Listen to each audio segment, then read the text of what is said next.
We're going to talk about a form of reciprocal connectedness called attunement, and this is what it looks like. Okay, this mother and this baby are in a process called attunement.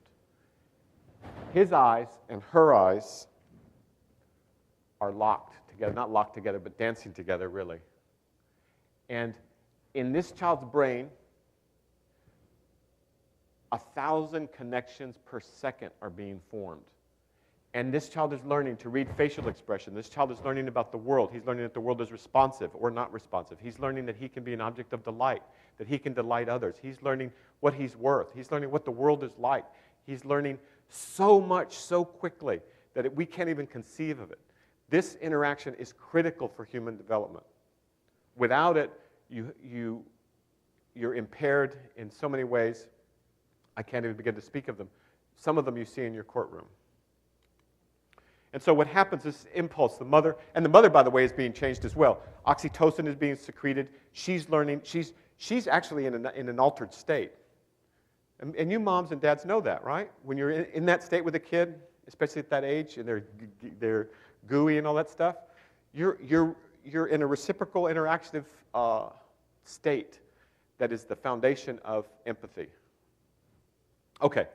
So the impulses come in through the eye, they go to the visual cortex, they come up here to the limbic system, then they go up here to the frontal cortex, and the whole brain, it's not just one place that empathy resides. It resides all over the brain, and it's a process. Here's another example. This child is learning to, not just with his eyes, but also in this case with his hands, and also with his ears, and with a sense of touch and everything else, smell. He's learning.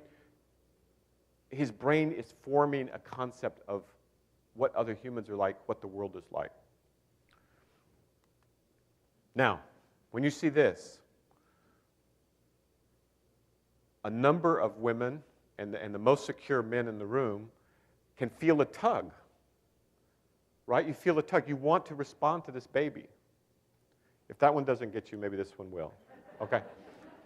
The point is this, is that our midbrains are also attached, and we're wired this way as well. We don't just learn this entirely, to respond, and we want to make it, we want to play with the little thing, you know? We want to, well, you all this, the motherese called motherese. These are my little babies, you know, all that high-pitched, sing-songy voice, all of that. That's universal, by the way, in every culture in the world plays those kinds of games with their children at this stage of development, because the child needs that in order to learn the phonemes, to form words, in order to recognize voices and to understand the patterns of speech, and to see the reciprocity, and to see the fact that they're active agents. This is the exact opposite of being an orphan or being a kid who's been neglected. Now, what percentage of your caseloads are neglect, in fact, compared to abuse? Abuse gets all the press. What percentage are neglect? I would guess 70%, 75%, 80%. Am I too high? No? Yes? Okay.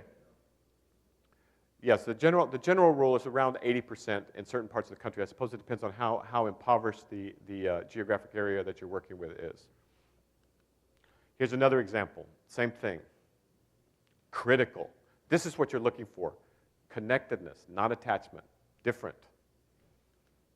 Here's the reciprocal play. Peekaboo, peekaboo. The kid is learning object constancy, that the world doesn't go away. See, there's no way that a child would know a priori that the world hasn't vanished when it leaves its field of vision. But with this game of peekaboo, which is played around the world, the child's brain learns all these things.